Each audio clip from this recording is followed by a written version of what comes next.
Jeremy. This is my wife, Alicia. We've lived on Maui for 14 years, on the west side for most of that time. We run a landscape business here, try to be environmentally safe, no Roundup, none of that junk. We have 4 kids. Yeah, we all lost everything.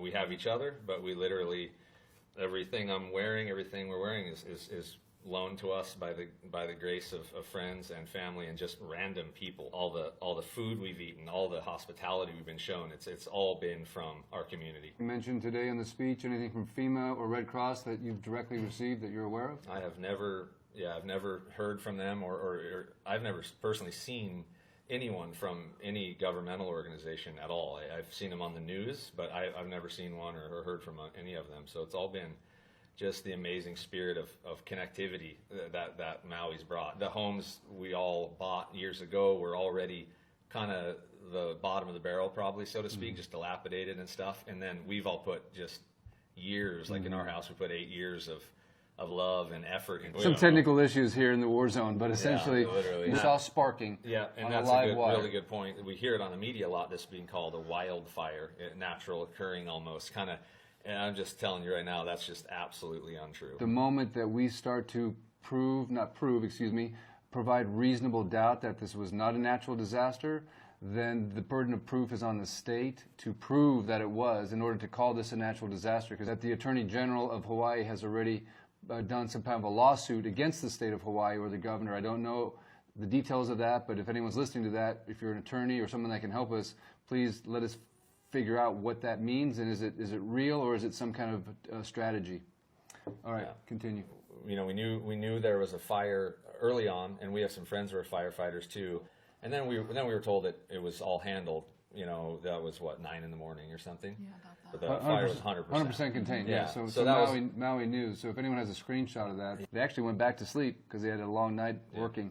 So anyway, screenshots of that would be fantastic. That it was communicated to the residents that it was 100% contained. Absolutely. Nothing to worry about. And we never had any signal on our phone so no cell service the whole day. Right. So blackout and just gale force winds. So it was hard to talk to even neighbors, right? Because it's just, you went outside and it was this feeling of you're going to get something on your head. I didn't even know that there was a chance for that kind of wind. You know, it was kind of shocking. It was like, it wasn't in the news. It wasn't something nobody even knew. We were like baffled at the wind.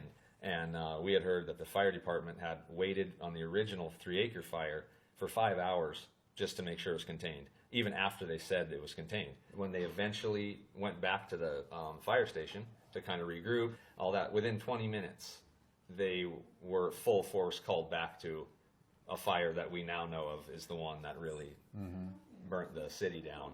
They got called back kind of mysteriously, and they were baffled. Like, where was this fire? And there was a household shed that was on fire that kind of was out of nowhere. It was out of the fire zone, and it was on fire. So that was interesting. And they were kind of like, how'd this thing get on fire? You know, there's a lot of people that lost their lives down there. A lot more that they're not telling us yet. Unfortunately, there are a lot of people that didn't make it out of that original section, and I think we'll start hearing about that slowly. Those cars and bodies were moved without any investigation. Crazy. And we're also hearing about things that refrigerators and things that were there that were moved. So there's a lot of tampering that happened. Is it the reports that we're getting? So it's important that we create a video and photo evidence. So again, go to archive.org and please upload that. Yeah, I was like, that's a serious fire. It didn't look like a brush fire to me at that moment because it was a large plume of smoke at 10:30 in the morning. Wow. So I'm always confused when people say, well, the wildfire was put out and then right after the containment. 9 o'clock containment, 100%. Right. A massive black plume of smoke. And I came home and said, honey, there's something going on. Wow. Thankfully, everyone has got an iPhone or an Android that they documented that. Yep. But we definitely need to prove or create a reasonable doubt that it was caused by a fire. Yep. And also to submit that and to save that on a hard drive or put it on archive.org. True. I had heard that all the fires on Maui started within like a minute or two of each other. Which is really interesting. It seems statistically impossible. Yeah, no, you know, I totally agree. especially for a wildfire. That's been this way for 14 years. We've gone through countless fires. And like, so what else is going on? And all the wind. Fighting a fire in the wind must be absolutely horrendous.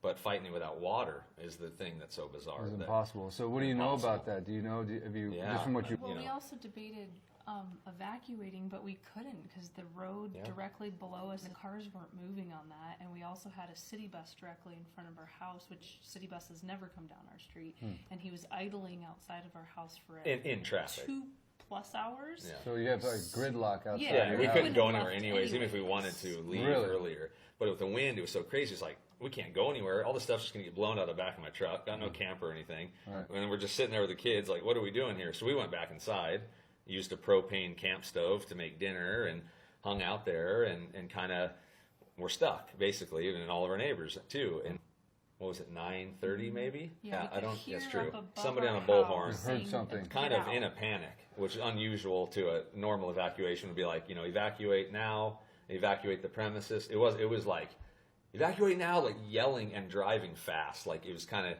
we just barely heard it, but could tell someone's yelling on a bullhorn. And this was about 9:30 at night. yeah, about 9:30 at night. Sure. I was in bed with our She baby. was, yeah, I'd yeah. taken Our a kids were bath, asleep. and I No way. dozed off, and I got jolted awake by hearing something way up in the hill saying, Yeah. basically, get out immediately. We got out of the house and left all the stuff we originally brought, unfortunately. You're in a panic. Now we're kind of like, Right. I couldn't shoot. Let's not hang around here anymore. And we started realizing early on that the neighborhood was just like we thought it was. We heard explosions all night long. Apparently, all the water was down. So we going back to a 1950 concrete home, razed right to the ground. I mean, just rubble sticking up.